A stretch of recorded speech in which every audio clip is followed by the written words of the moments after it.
Yun, magandang hapon uli mga Kasumoto. So may isa pang available bukod dito. Ito ay ang issue nito ay yung visor lang at saka yung ito. Nawala yung cover dito. Hindi ko alam kung mahanapan nyo to sa marketplace. Pero tsaka yung gulong pala mga Kasumoto medyo manipis na. Siguro pinalitan ng may-ari. Gawa ng kung basihan mo yung monthly, siguro nasa mga 3 buwan lang yung nabayad nito. So hanggang ngayon nandito pa rin to sa Muti Digos City, Davao del Sur mga Kasumoto. Yung harap naman niya maganda pa, makapal pa. Yun lang ang issue mga Kasumoto. So bukod doon wala na, maganda pa rin. Pati yung likod. Yan, 3 years yung registration yan. Yan. So keyless pa rin mga Kasumoto. Ayan o. Yan, ang ganda pa nito. Yan.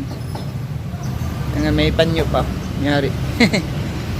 Yung price nito 5,000 yung down payment tapos 5,300 yung monthly sa loob ng 36 months. 124 yung cash price niyan. 124,000. Yan.